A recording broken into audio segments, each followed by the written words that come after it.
Bonsoir à toutes et à tous et merci beaucoup d'être ici ce soir à la Maison de la Poésie, ce lieu qu'on aime tant, pour cette rencontre avec Emmanuel Lambert autour de son dernier livre, joyeusement intitulé « Aucun respect », roman paru il y a quelques semaines chez Stock et d'ores et déjà sur quelques listes de prix littéraires.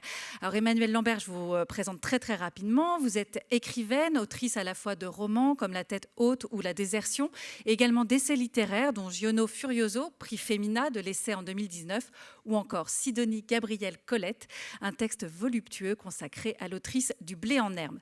Alors dans Aucun respect, à mes yeux l'un des livres les plus réjouissants de la rentrée, vous racontez la rencontre entre une jeune femme idéaliste, tout juste sortie de l'université, et Alain Robbe-Grillet, pape du nouveau roman, selon l'expression consacrée, alors octogénaire et au fait de sa gloire.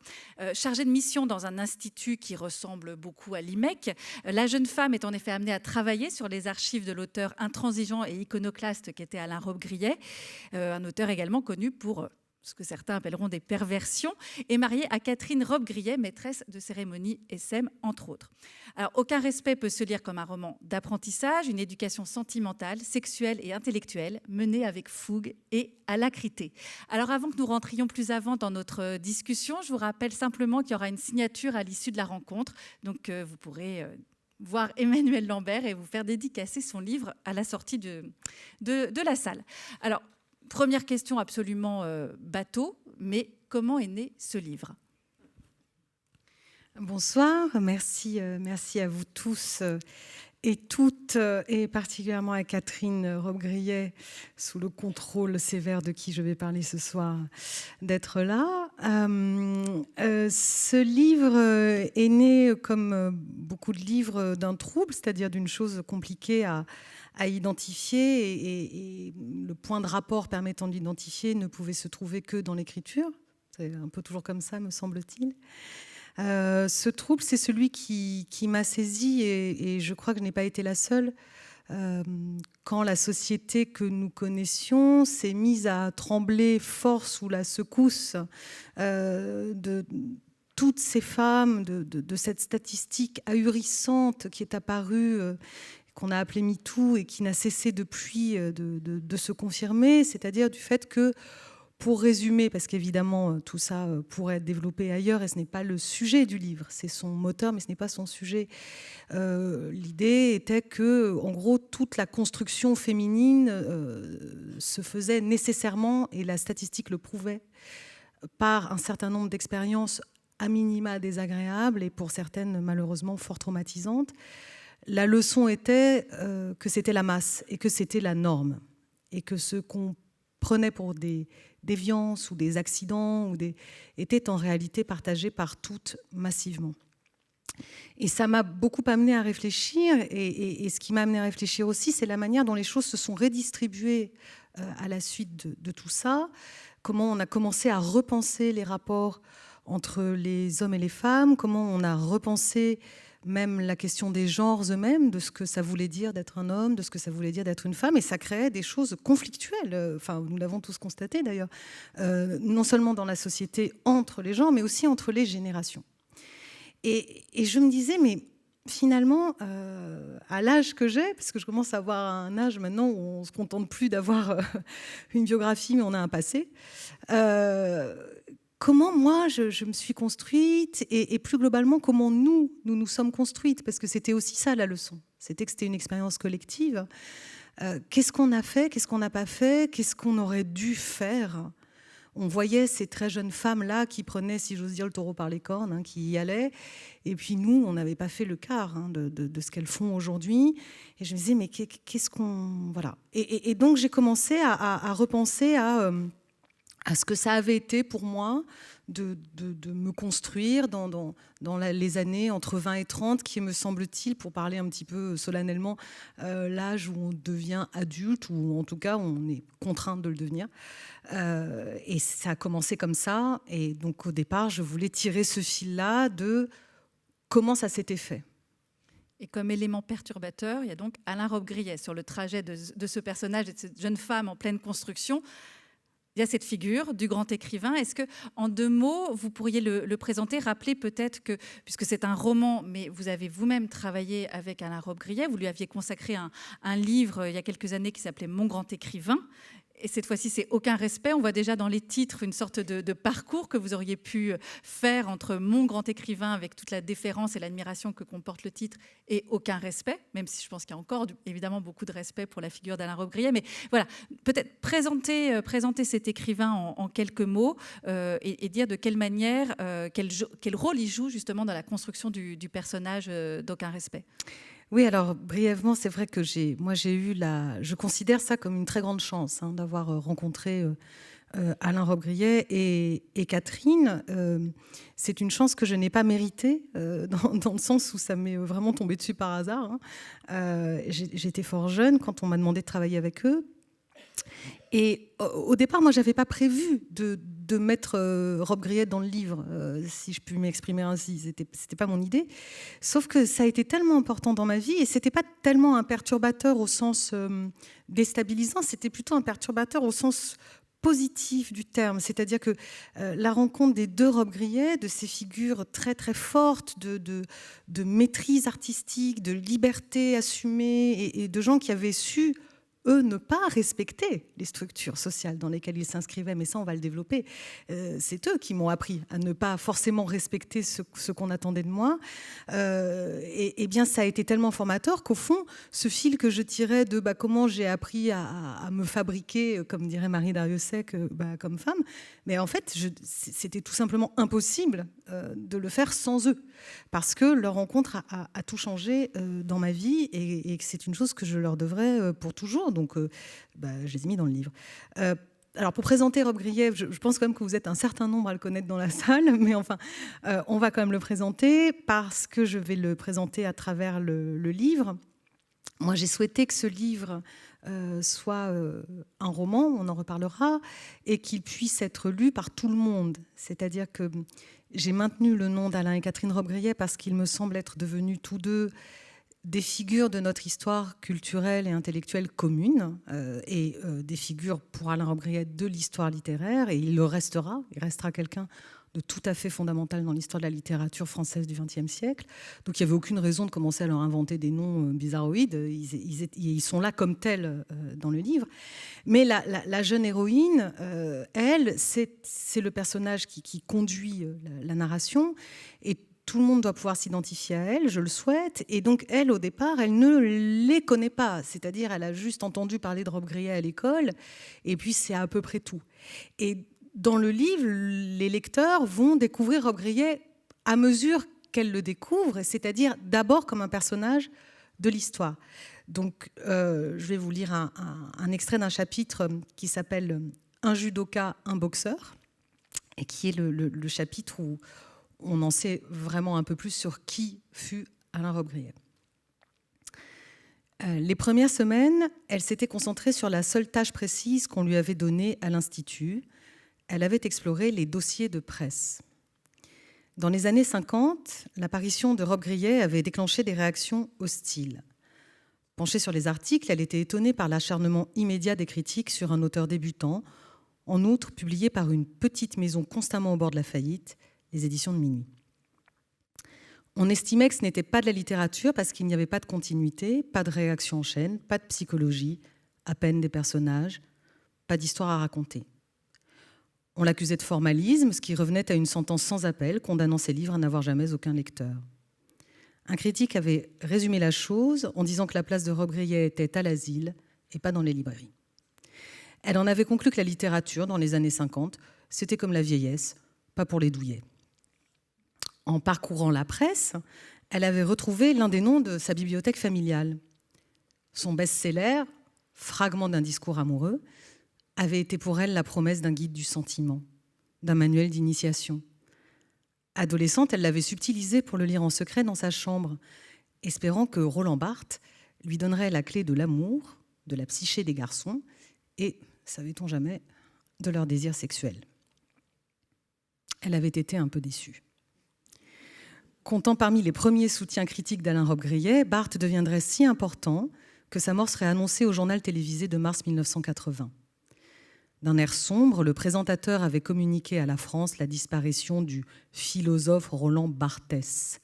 Et en chœur, maman, mais ça se prononce pas comme ça. Papa, ah putain, il le dit comme le nom du joueur de tennis. Au bout d'une semaine de lecture en tous sens, elle s'était dit que Rob Grillet avait fait un truc de judoka. Il avait retourné la force de l'adversaire à son profit. C'était un peu inattendu. Les photographies en noir et blanc, parfois mal reproduites sur le papier journal, montraient un jeune homme, mince, cheveux courts, bien rasé, moustache droite, yeux noirs et concentrés, le tout sans allure particulière, ni urbain, ni paysan, ni dandy, ni négligé. Pas de beauté, pas de laideur. Quand, en 1957, un article avait attaqué à la fois un de ses livres et un livre de Nathalie Sarraute, les rassemblant pour les dénigrer sous l'appellation de nouveaux romans, Rob Grillet s'était aussitôt approprié la formule, et le missile du monde était devenu son arme à lui, son étendard. À son tour, il avait dégainé une série d'articles théoriques. Vous voulez du nouveau roman ? Vous allez en bouffer du nouveau roman. Vous ne pourrez plus y échapper. On va vous envahir, vous noyer, vous clouer le bec. Vous refusez le droit de nous dire ce qu'on doit dire quand on écrit. Parce que, figurez-vous, ce n'est pas la question. On n'est pas là pour dire, pour vous raconter des histoires, enfin, on n'est pas là pour parler, vous comprenez ? Vous n'êtes plus des enfants, tout de même. Avez-vous donc lu au moins ce qui se fait à l'étranger ? Avez-vous lu Kafka, Woolf, Joyce ? Comment osez-vous nous demander de vous raconter des histoires avec des personnages bien nets, de la psychologie simple, des lignes droites, des causes et des effets ? Comment osez-vous ? Vous allez voir. On vous enterrera, vous et vos idées à la con, et on remplacera nos certitudes par nos doutes. Derrière la petite moustache, la netteté ordinaire, le sérieux hésitant du maintien, il y avait donc un stratège qui aimait combattre. Par la suite, il avait tant propagandé pour lui-même et pour les autres, les nouveaux romanciers, enrôlés sous sa bannière sans qu'on leur ait demandé leur avis, qu'on l'appellerait le pape du nouveau roman. Il avait fini aussi par synthétiser son intuition première en un diagnostic simple. Sa génération ne pouvait pas écrire comme celle d'avant parce qu'il y avait eu la Seconde Guerre mondiale, la découverte des camps d'extermination, et avec eux, d'une planification technique et rationnellement organisée de la monstruosité.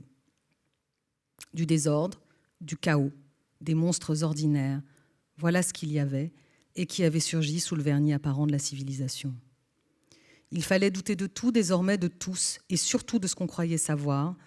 On ne pouvait plus écrire de livres à message comme si tout pouvait avoir un sens, quand le monde, lui, n'en avait plus. Elle aimait cette idée agressive de la littérature. Rob Grillet était entré là-dedans comme un boxeur et ne s'en était jamais lassé, dans une combinaison de calcul et de témérité. Avant même de le connaître, elle le regardait comme un jeune soldat, son chef de clan mafieux. Merci beaucoup pour cette lecture. Donc là, effectivement, on a affaire au portrait de l'écrivain Alain Rob Grillet, personnage réel s'il en est. Et pour autant, ce qu'on disait au début de la conversation, il s'agit bel et bien d'un roman. Donc pourquoi avoir souhaité insuffler de la fiction, avoir fait de la fiction à partir de ces éléments plus ou moins autobiographiques ? Qu'est-ce que ça apportait à votre livre ? Ça apportait de l'écho. C'est-à-dire que, pour la première réponse, c'est j'ai insufflé de la fiction parce que ça m'amusait. Ça, c'est la vérité. Mais ensuite, quand on réfléchit, il y a autre chose. C'est-à-dire que moi, je ne voulais pas d'un tête-à-tête. Je ne voulais pas parler de moi, en fait. Je voulais parler de la manière dont nous étions tous et toutes construites à un certain moment, dans un certain état de la société, à une époque où il y avait aussi une certaine idée de la littérature et de l'autorité littéraire. Et donc, pour ce faire, je voulais que le regard qui était porté sur ce qui se passe dans ce livre, sur la trame narrative, on peut dire, soit un regard pluriel. Ça soit un nous, ça ne soit pas un je. Et le roman a cette chose merveilleuse qu'il vous permet d'abord d'assumer l'entière responsabilité de ce que vous faites, c'est-à-dire vous n'êtes pas dans un discours de vérité, vous n'êtes pas dans un discours, évidemment universitaire, mais vous assumez pleinement la part de construction, de projection, d'invention qui est la vôtre. Donc vous pouvez faire ce que vous voulez avec vos personnages, ça c'est formidable. Et la deuxième chose qui est tout aussi formidable, c'est que vous pouvez vous projeter sur tout le monde. Hommes, femmes, peu importe, les romanciers se mettent dans tous les personnages qu'ils conçoivent. Cette idée d'une projection sur tout le monde, ça me permettait de faire l'écho que j'évoquais précédemment, c'est-à-dire d'entrevoir non seulement les jeux entre les uns et les autres, mais également le regard que portaient les uns et les autres sur Rob Grillet, qui est dans ce livre un peu comme un totem au fond social et littéraire, c'est-à-dire c'est une sorte d'idole, c'était une idole pour moi, hein. Le nouveau roman, les éditions de Minuit, c'était vraiment mes idoles, enfin je veux dire c'était clair, et j'étais pas la seule, et donc il y avait toute une organisation symbolique autour de ces gens, mais qui était collective. On a sans doute un peu oublié aujourd'hui la célébrité intense de ces gens-là. C'était des gens extrêmement connus, et Rob Grillet était quelqu'un d'extrêmement célèbre en France et à l'étranger. C'est un des auteurs les plus traduits au monde, hein. Il est allé absolument partout. On reviendra peut-être sur ce petit détail. Alors, je vais vous donner par exemple un exemple de ce que m'a permis en fait la fiction. C'est-à-dire qu'au lieu de faire un truc vous voyez, un peu scolaire qui serait...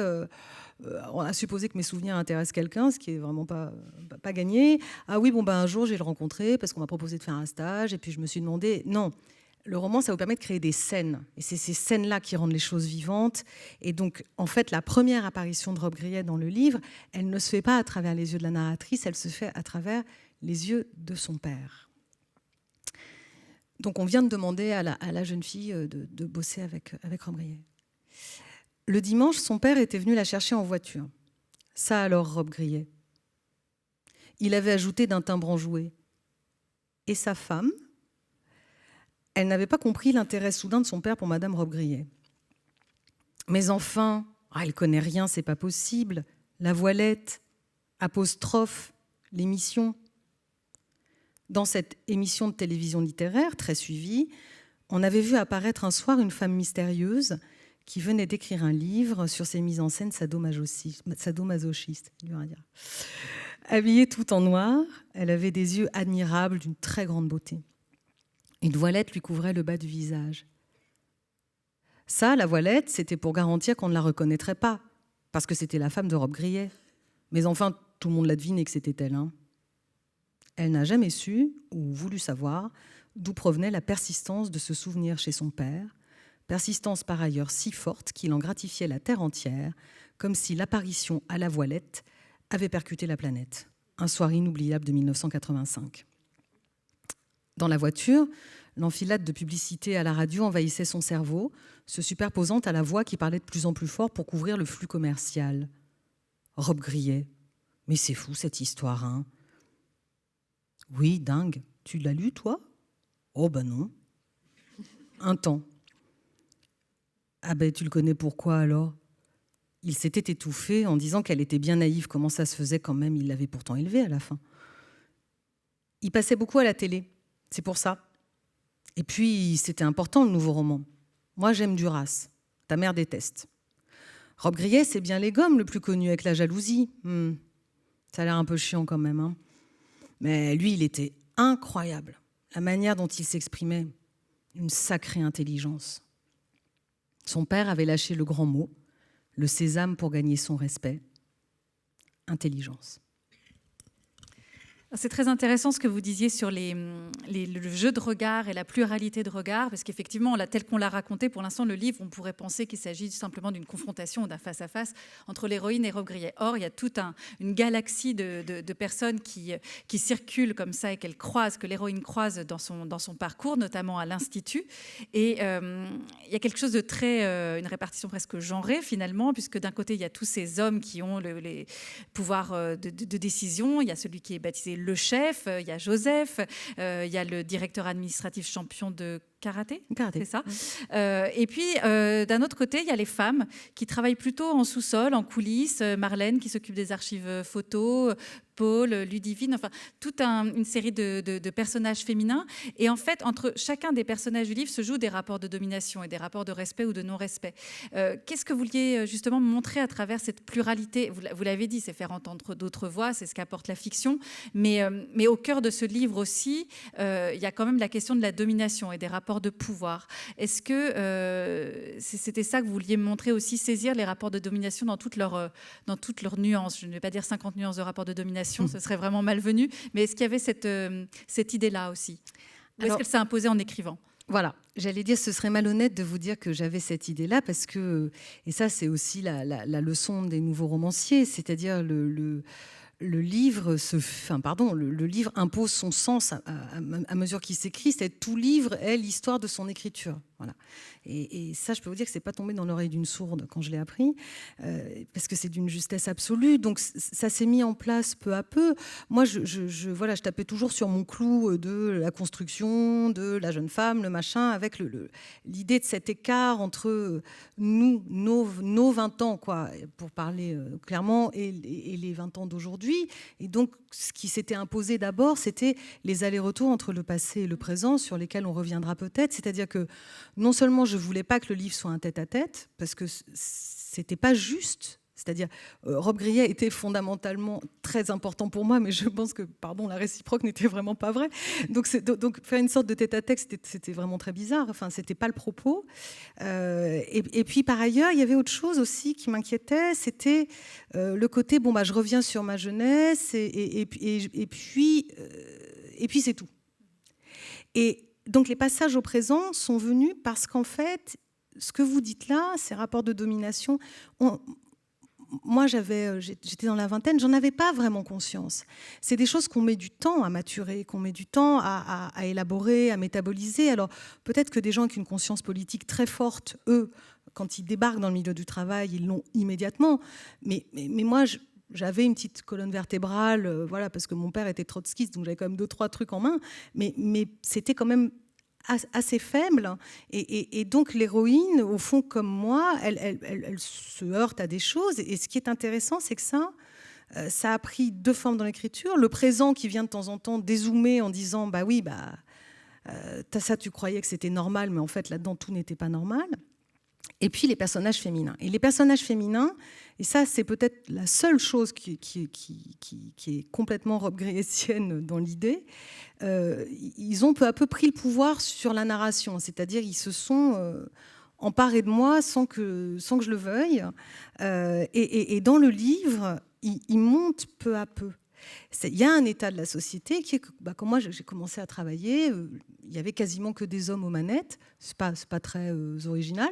C'était le cas beaucoup, partout. Ça a un peu changé entre-temps. Il se trouve que les hommes que vous avez évoqués, le chef, Joseph et tout, c'est des gentils. C'est-à-dire, c'est des gens qui sont du bon côté du manche, si j'ose dire, qui sont tout est possible par eux. On est toujours en dette envers eux, parce que c'est eux qui vous embauchent, c'est eux qui vous offrent la possibilité d'eux, c'est eux qui prennent des décisions. Donc il y a le niveau social où c'est les hommes qui font avancer les choses socialement et symboliquement. Et puis dessous, il y a un niveau narratif où petit à petit, il y a les femmes qui prennent de l'ampleur, qui prennent de l'ampleur, qui prennent de l'ampleur. Et à la fin, c'est elles, en fait, qui dominent dans le livre. Et ça c'est une illustration presque inconsciente de ma part de ce que et le jeune personnage de mon livre et moi-même avons vu dans la relation entre les 2 Rob Grillet, sur laquelle nous reviendrons, qui est une sorte de modèle de couple auquel elle ne s'attendait pas du tout, et notamment avec la figure de Catherine Rob Grillet, qui est quelqu'un qui a commencé par jouer l'épouse soumise pour renverser la domination et devenir elle-même une maîtresse sadomasochiste. Et le livre se clôt sur elle. Et il se clôt sur son mariage avec sa seconde épouse, enfin sa première épouse, mais son second mariage. Et il se clôt dans ce ballet de femmes qui finalement ferme le banc et ferme la danse du livre. Donc ça, c'est des choses qui se sont imposées en cours d'écriture, mais qui me paraissent très importantes dans le message qui peu à peu s'est imposé et qui n'était pas nécessairement une chose que j'avais prévue. Oui, parce que chacune de ces rencontres, finalement, transforme peu à peu l'héroïne. Il y a aussi ça, quand je parlais de roman d'apprentissage et d'initiation, c'est qu'en rencontrant ces femmes, elle va être aussi confrontée à différentes formes ou d'amour, ou au contraire de maltraitance amoureuse, comme l'héroïne nomme ces différentes formes de violence, finalement, infligées aux femmes. Il y a tout ce spectre comme ça qui défile devant ses yeux et qui la font... Alors, je ne sais pas si ça l'a fait évoluer, parce que vous l'avez dit, en fait, il y a ce regard rétrospectif qui est posé par l'héroïne au présent sur ce qu'elle était au passé pour réévaluer un peu sa jeunesse et essayer de comprendre comment, justement, elle s'en est sortie dans ce système de domination. Il y a ça, quand même. Il y a ça, mais il y a c'est pas un mouvement de compréhension, en fait. C'est-à-dire, moi, il me semble qu'on se construit vraiment par les autres. Et donc, et sans forcément le savoir, et un des privilèges du temps, c'est ça aussi, c'est de faire émerger des choses qui étaient des choses complètement fusionnelles ou organiques, qu'on n'avait pas vues. Et puis peu à peu, le temps fait que, voilà, dans le paysage des nuages, hop, il y a la cime du montagne qui émerge comme ça, qu'on n'avait pas du tout prévu. Donc l'héroïne, elle se construit comme on le fait tous, c'est-à-dire en se prenant des murs. Hein. C'est qu'elle a des expériences, elle ne comprend pas. Alors par exemple, sa mère, c'est une femme qu'on appelle aujourd'hui les boomers ou les 68ards. C'est une femme qui l'a élevée dans l'idée qu'il fallait être indépendante, qu'il fallait travailler, tout ça est fort bien. Et puis, elle arrive et elle se retrouve dans ce monde où, en fait, c'est pas forcément les femmes qui décident, mais elle n'en souffre pas nécessairement parce qu'elle a du bol, en fait. Elle a du bol comme j'en ai eu. C'est pas qu'elle a réussi à se débrouiller. Absolument. C'est qu'elle a eu de la chance. Et ça me paraît tout à fait fondamental. Et c'était une chose très importante pour moi. C'est aussi pour ça que je voulais passer par la fiction. Et que d'ailleurs, mon héroïne n'a pas de prénom. Elle est dans la grande norme des gens qui ont un peu slalomé, qui ont évité un truc ici, un truc là, mais qui n'ont pas vécu de grandes catastrophes ou de grands traumatismes parce qu'elles ont eu du bol. Voilà. Et qu'elles ont eu aussi une bonne éducation, merci maman. Mais ça ne suffit pas. Ça ne suffit pas. Et ça, pour moi, c'était fondamental de le montrer, d'où aussi tout cet éventail de personnages féminins qui, selon leur âge, leur position sociale, parce qu'il y a aussi des positions sociales très différentes dans le livre, selon leur âge, leur position sociale et leur désir propre, se construisent toutes différemment et lui offrent des modèles, des contre-modèles, des solidarités, des alliances, voilà. Et ça ne se voit pas nécessairement, mais tout ce tissu de femmes qui bricolent des trucs ensemble, parce qu'elles ont les mains dans le cambouis, dans le boulot, et qui s'entraident les unes les autres, finalement, ça la construit comme femme. Alors qu'elle, au départ, vraiment, ce qui l'occupe, c'est plutôt un garçon. Voilà, elle veut être une femme libre, elle veut faire comme Beauvoir, et puis alors, elle n'a pas la moindre idée de comment on fait. Et donc, elle s'en sort d'ailleurs pas très bien. Mais ce qui est intéressant aussi, vous parliez de modèle et de contre-modèle, c'est que votre livre lui-même offre une sorte de contre-modèle du stéréotype qui est celui de la jeune femme, notamment en littérature, et peut-être même aussi du modèle de la jeune femme tel qu'il était véhiculé dans les films d'Alain Robbe-Grillet, notamment. Vous parlez de cette scène où vous retrouvez, l'héroïne retrouve dans les archives des photos de jeunes femmes, de casting de jeunes femmes pour les films d'Alain Robbe-Grillet, toutes extrêmement éthérées, très minces, des mannequins. Et l'héroïne de ce livre, elle déjoue un peu ces attentes-là. C'est-à-dire que c'est quelqu'un qui aime énormément manger, il y a une forme d'ingénuité aussi peut-être qui la protège, de naïveté. Enfin, elle va à l'encontre de tous ces clichés véhiculés par la littérature sur la jeune femme. Est-ce que ça, c'est un choix conscient ou c'était plus par jeu ? Alors ça, c'est un choix conscient, mais c'est pas tellement par rapport à la littérature ou par rapport au film de Robbe-Grillet, il n'était pas le seul. Tant d'autres, oui, non, mais voilà, parce que là, c'est l'objet du... Voilà, c'est vraiment parce que ma génération, nous, on a grandi avec l'explosion du mannequinat. Vraiment, et comme une sorte de destin désirable. Et donc les modèles féminins qu'on nous proposait massivement dans les journaux, à la télé, dans la publicité, il y a eu d'abord ces espèces de valkyries extraordinaires, ces filles très très très athlétiques des années 80 qui étaient sublimes, les Cindy Crawford. Alors nous on était là, voilà, on faisait pas 1m80 et on n'était pas sportifs de haut niveau, donc on se projetait un peu là-dessus. Et puis ensuite sont venus des modèles beaucoup plus inquiétants, qui étaient des modèles d'extrême maigreur. Alors je vais pas développer tout ça parce que il y a toute une abondante littérature psychanalytique, sociologique là-dessus, et c'est pas mon sujet. Mais on s'est construite avec ces images-là en ligne de mire, et c'était présenté comme des choses qui étaient un accomplissement. L'accomplissement, c'était d'être comme ça, et c'était donc... on regardait, on a un bout de gras ici, un truc là, on voulait mettre des jeans blancs, on pouvait pas, voilà. Tout ça n'est quand même pas exactement épanouissant, il faut bien le reconnaître. Donc ça, c'est plutôt un truc générationnel. Après, elle retrouve ça non pas dans les films, seulement dans les films d'Ambry, mais en fait tout simplement dans les agences de casting où toutes les prods allaient regarder. Et donc elle s'interroge, elle se dit mais qu'est-ce qu'elles sont devenues toutes ces filles en fait, toutes ces filles qui n'étaient que des images et qui étaient vendues par des agences. Voilà, ça c'est peut-être le seul endroit où il y a vraiment quelque chose de l'ordre d'une critique qu'on peut dire politique, qui est qu'est-ce qu'on fait aux jeunes gens, quoi, quand c'est ça qu'on promeut, quand c'est ça qu'on met en avant, quand on leur impose des normes, quand on leur explique que certains corps sont désirables que dans ceci, enfin vous connaissez tout ça. Au fond, le sujet vraiment, je crois, qui m'est apparu bien après l'écriture, c'est pas seulement le pouvoir, c'est la question de la norme. C'est-à-dire quand vous grandissez, c'est ça aussi, c'est qu'est-ce qui est normal, qu'est-ce qui n'est pas normal, comment vous vous conformez aux attentes. Et donc toute cette question de la norme physique des femmes, de cette chape de plomb qu'elles avaient sur la tête et qu'elles ont encore, hein, bien sûr, ça faisait partie du paysage. Oui, mais la norme qui est là dépasse bien le cadre générationnel aussi. Quand on parle de jeunes filles, ça a longtemps été de les sexualiser, notamment quand elles étaient représentées par des hommes. Là aussi, encore une fois, en littérature, en art, etc. Et ce qui est très amusant dans le livre, et c'est là que je parlais de la naïveté relative de l'héroïne, c'est que presque à son corps défendant, elle évite tous les pièges, tous les moments où on cherche à la sexualiser, puisque évidemment le fait qu'elle travaille pour Alain Robbe-Grillet, ça émoustille tout son entourage, toutes les personnes à qui elle en parle. C'est presque un running gag dans le livre, c'est-à-dire ah bon, et toi aussi alors t'as tenté le sadomasochisme, etc. Ouais. Alors qu'ils n'étaient pas du tout comme ça, ni lui ni Catherine. Ou le chef dans la voiture. Il y a toujours des questions sur est-ce que tu l'intéresses sexuellement, etc. Enfin, c'est quand même la question qui tourne autour de ça. Et quand même l'héroïne, enfin il y a tout un passage, il y a des passages dans le livre qui réfléchissent à cette façon d'envisager constamment la jeune femme comme de la chair fraîche.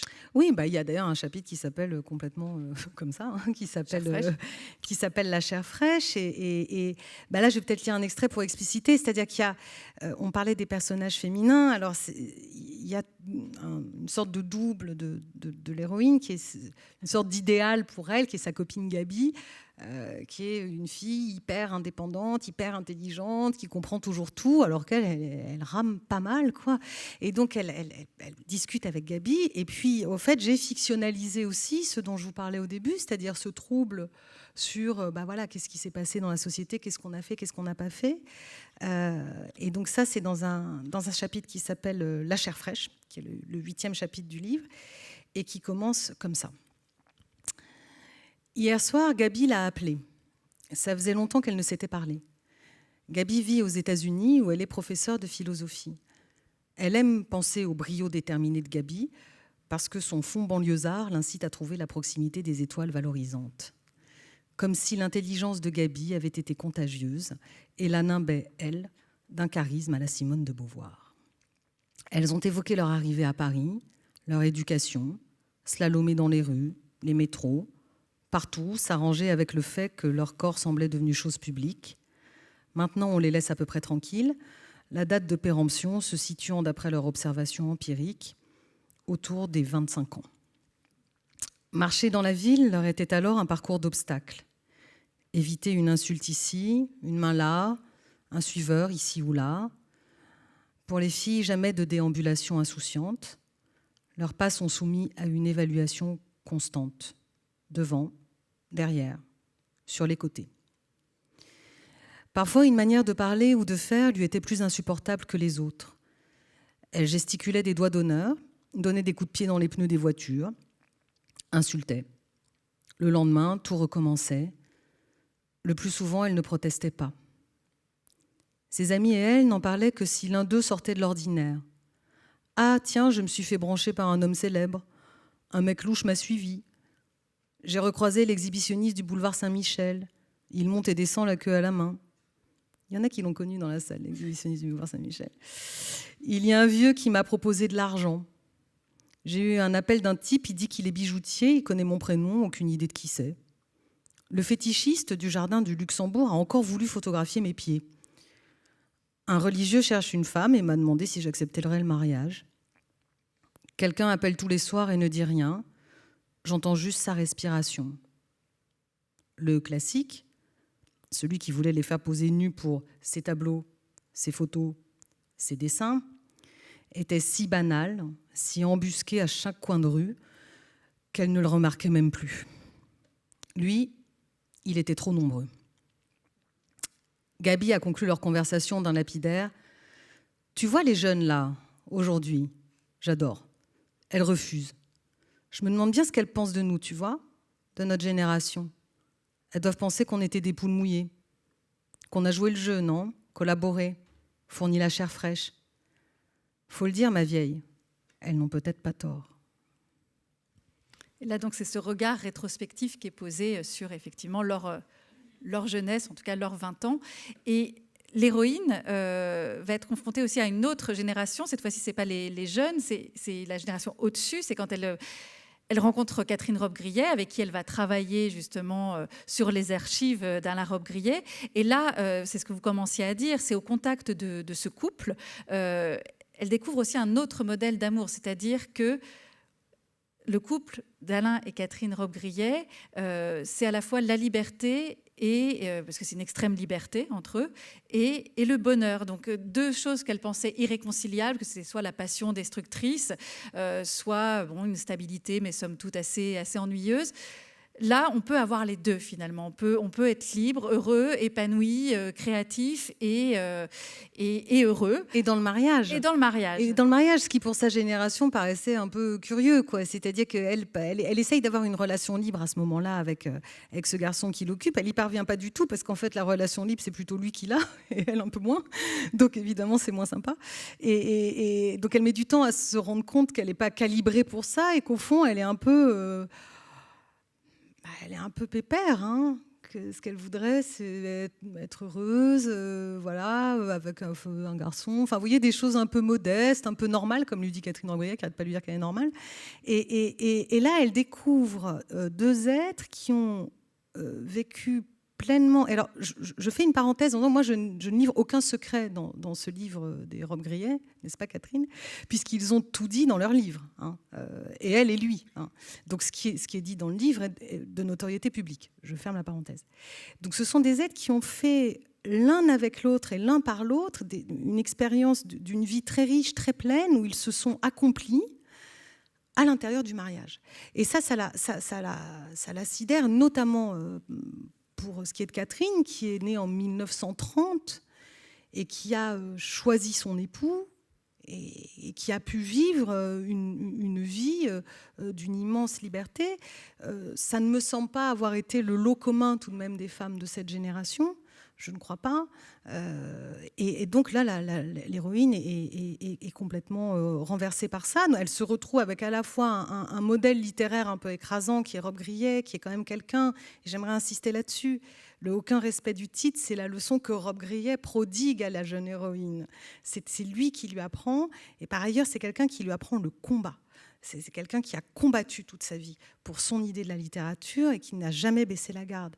Donc il y a cette figure un peu écrasante d'un côté. Et de l'autre côté, il y a la figure de Catherine qui est ce modèle de femme complètement libre, heureuse, épanouie, y compris dans ses activités sadomasochistes, qui est une forme de sexualité qui prête parfois à la confusion, au sourire, à la moquerie, mais qui est très minoritaire, mais qu'elle a assumé pleinement.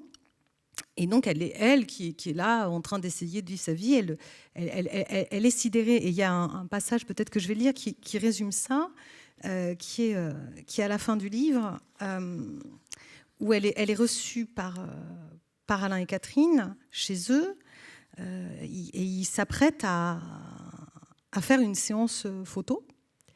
Parce que Robbe-Grillet vient de sortir un roman magnifique en 2001 qui s'appelle Un roman sentimental, très beau livre, et qui a une presse absolument faramineuse. À ce moment-là, il a fait un roman sentimental. Merci Benoît, à la reprise. Eh oui, l'inconscient.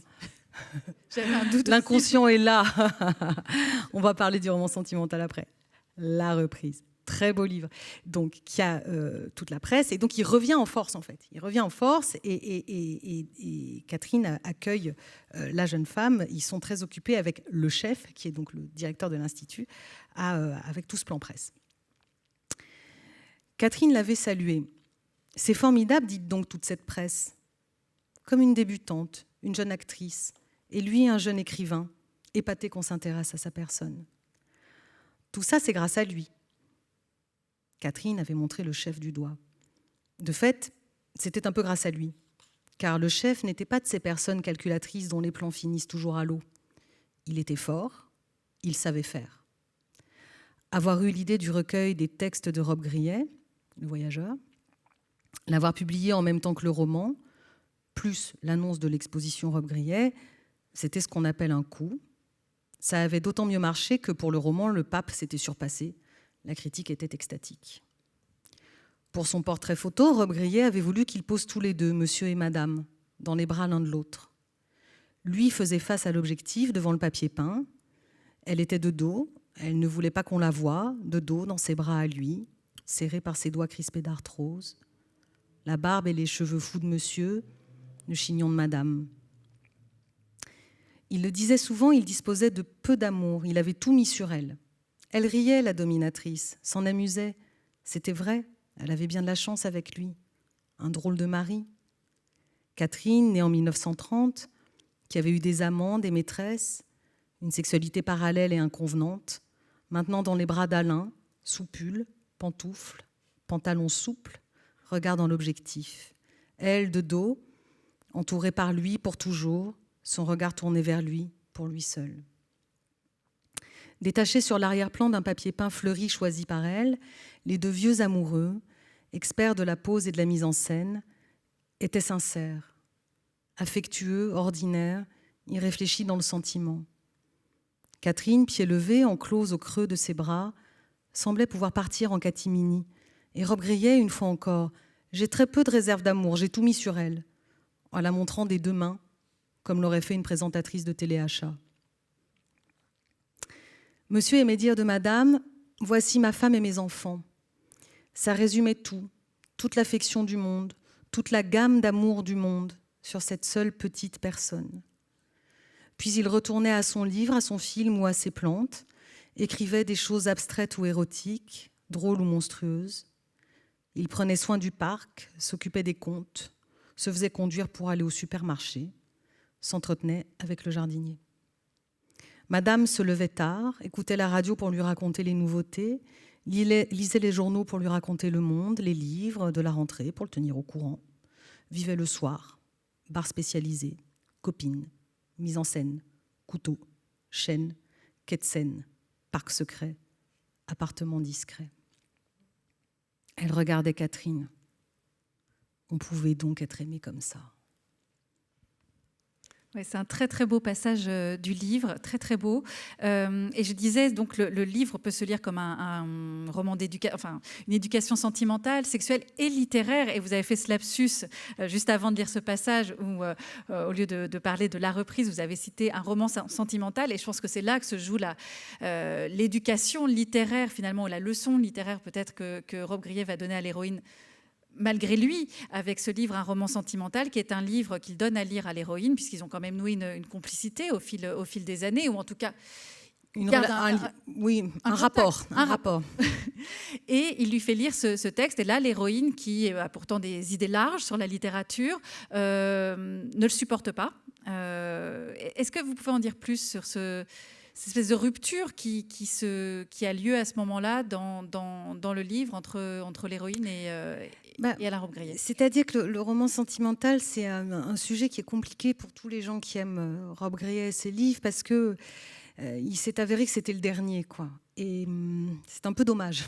Voilà, c'est un peu dommage. Je trahis personne, et surtout pas lui, en disant qu'il aurait peut-être fallu réfléchir à 2 fois avant de le publier. Il était resté sur le triomphe justement de la reprise en 2001, qui était ce livre admirable. Et là, il a eu pour le coup un accueil catastrophique. C'est un livre qui a été très mal reçu, qui a été vraiment perçu comme une sorte de dévidoir, de fantasmes, tous plus abominables les uns que les autres. Dans Alain, d'ailleurs, Catherine écrit que c'est finalement plus de la clinique que de la littérature, et moi je suis aussi sur cette ligne. Donc l'héroïne, elle prend une leçon parce que il ne faut pas être un fan quand on aime un auteur. C'est-à-dire que le fan, il va aller, il ira se jeter au feu, quoi, pour sa vedette, si j'ose dire. Mais les écrivains sont des gens faillibles, qui font des erreurs, qui publient des trucs qu'ils n'auraient peut-être pas dû publier, qui écrivent des livres moins bons. Et la leçon qu'elle prend, c'est qu'elle est et je le suis toujours d'ailleurs un peu, hein, elle a beaucoup de mal à comprendre et à savoir pourquoi elle ne supporte pas, parce qu'après tout, il a bien le droit de publier ce qu'il veut, c'est qu'elle est quand même pas... on le lui laisse, ce droit. Et que quand Rob Grillet se défendait, quand on lui disait mais votre livre il est vraiment horrible, c'est des tortures sur enfants, pourquoi vous faites ça, enfin, et il disait mais enfin je fais bien ce que je veux, je suis écrivain, il avait raison. Il disait on doit pouvoir tout publier, je pense qu'il avait raison. Or malgré tout, malgré toute la libéralité qui est la sienne, tout ce qu'on lui a appris, tout ce qu'elle a, voilà, elle sait très bien que la littérature a partie liée avec le mal, que c'est même là qu'elle est très intéressante, que c'est quand elle explore la question du mal. Tout ça, elle le sait, elle n'y arrive pas. Et donc il y a une rupture presque affective, un peu naïve de sa part, qui est pourquoi il a fait ça, et je voulais essayer d'être la plus juste possible, c'est-à-dire ça n'enlève rien à l'œuvre. L'œuvre est immense et l'œuvre survivra, mais ça j'en suis convaincue, mais mordicus.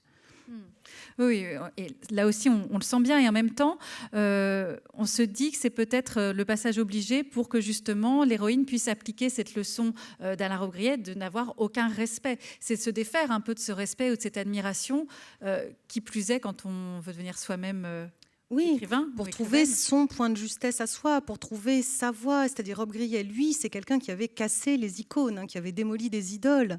Lui-même, il l'avait fait. Il était rentré dans l'art des autorités littéraires. Il avait dézingué Balzac à toutes les sauces, le pauvre Balzac.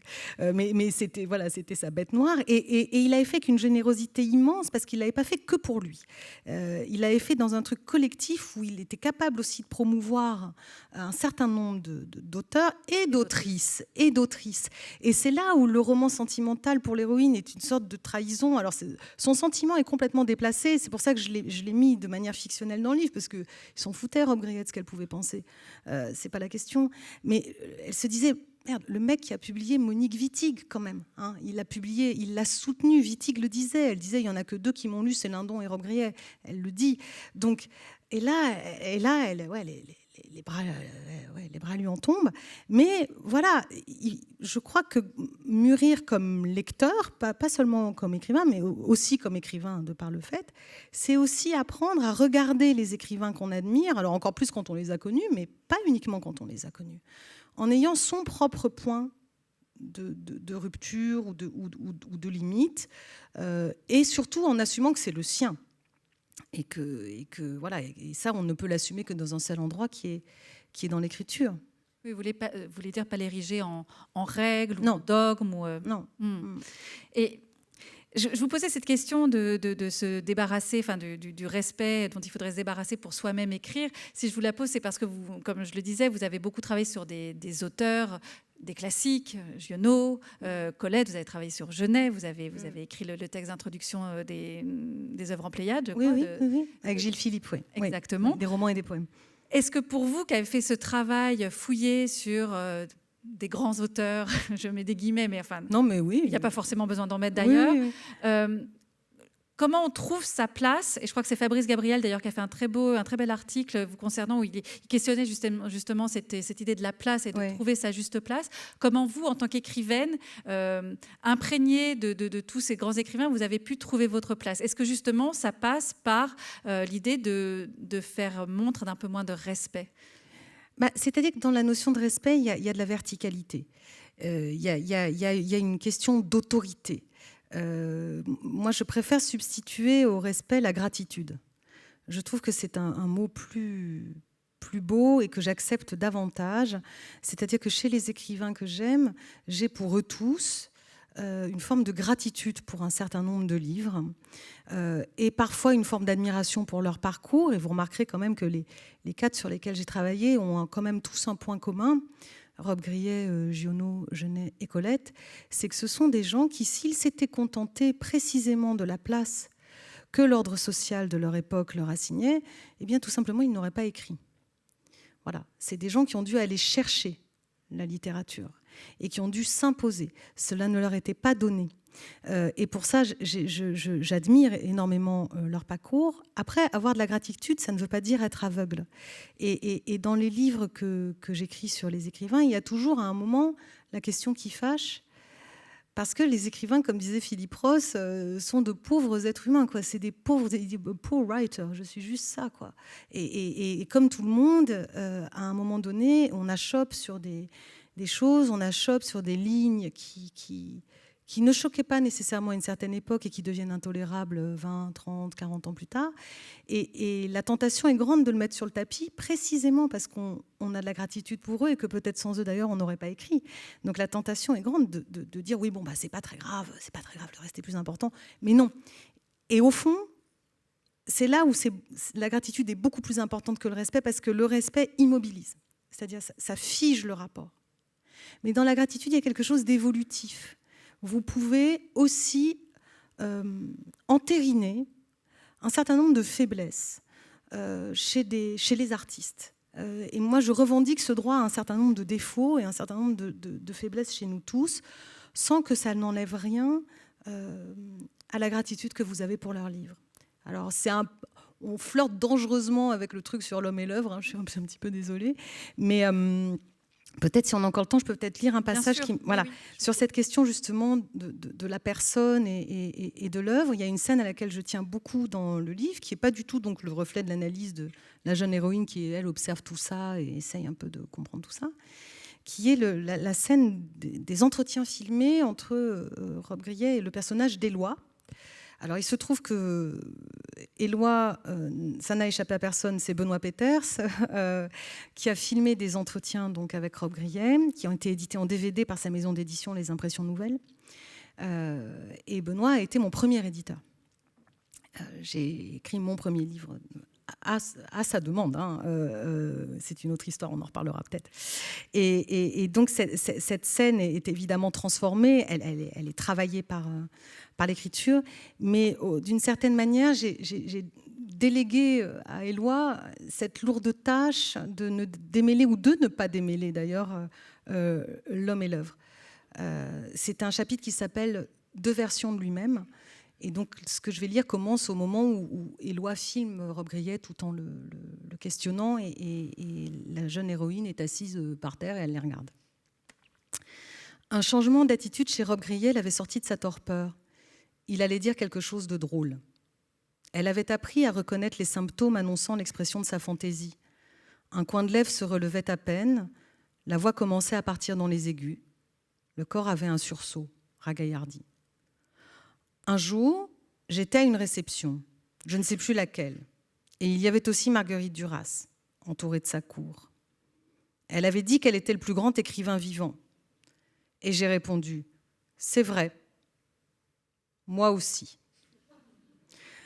Après l'anecdote, Rob Grillet avait relevé le menton en direction de son interlocuteur. Au moment où elle avait ri, un seul regard d'Éloi avait suffi à la faire taire. Elle aurait voulu s'expliquer, quand même. C'est la faute de Rob Grillet, monsieur. Il est marrant. Mais au-delà de ce qui l'amusait, elle aimait que Rob Grillet soit capable d'admirer ses contemporaines. Et pas les seules écrivaines l'ayant précédé. Trop facile. Sarraute, Wittig, Duras. Elle ignorait s'il les aimait vraiment, elle, et peu importait. Il trouvait simplement que c'était de bons écrivains, lui aussi. Il le trouvait tant qu'il avait travaillé à faire connaître leur œuvre. La sienne aussi. Éloi ne l'interrompait que pour lui parler de ses livres. Elle pouvait alors sentir, presque toucher son enthousiasme, aussi parce qu'elle le partageait. Le monde qui peu à peu enveloppe la lecture et se substitue au monde réel par les glissements d'une syntaxe sans faille, cet art unique d'un doute figé dans son tremblement. Ils aimaient les mêmes romans. Elle comprenait sa gratitude de lecteur, en particulier quand il évoquait les débuts de Rob Grillet dans les années 1950, période où, après Les Gommes, il pond les chefs-d'œuvre avec une régularité métronomique. Le Voyeur, 55, La Jalousie, 57, Dans le Labyrinthe, 59. L'errance d'un soldat dans la neige qui, en son temps, avait hypnotisé les plus fins critiques et continuait manifestement à hypnotiser Éloi, plus de 40 ans après sa parution. Dans les yeux de Rob Grillet passait alors quelque chose comme une crainte vite renversée en bravoure. Redressé, plus aigu, il écoutait. Il était à la fois redevenu jeune, trempé dans le bain de ses débuts, et dépassé, comme ayant perdu la main sur son œuvre. Cette dernière était maintenant presque close. Le bilan dressé par Éloi signifiait à Robbe-Grillet que, selon toute vraisemblance, l'œuvre lui survivrait, toujours renouvelée, relue, nimbée de son importance dans l'histoire de la littérature, et qu'à la différence de son œuvre, Robbe-Grillet, lui, était mortel. Assis face à un lecteur sincère et acharné, il se trouvait donc face à quelqu'un qui aimait ses livres avant de l'aimer lui, et même qui peut-être serait capable un jour d'aimer ses livres en dépit de lui, sinon contre lui, quand le temps aurait passé. Tiraillé entre ses livres et sa personne, Robbe-Grillet était comme pris dans un conflit de loyauté entre deux versions de lui-même. Oui, je pense que c'est vraiment le passage qui répond le mieux à cette question pourtant immense de l'indistinction entre l'homme et l'œuvre. Je suis désolée, je regardais un peu l'heure puisqu'on doit libérer la salle. Il y a un spectacle de musique après. Ouais, donc on ne fait pas le poids. Mais non. En tout cas, c'est du rap. Vous aurez compris que ce livre est à la fois très drôle, très riche, se lit et se dévore vraiment avec une joie totale. Donc je vous remercie infiniment Emmanuelle Lambert pour cette rencontre et encore merci. Et je vous rappelle qu'il y a une signature dehors.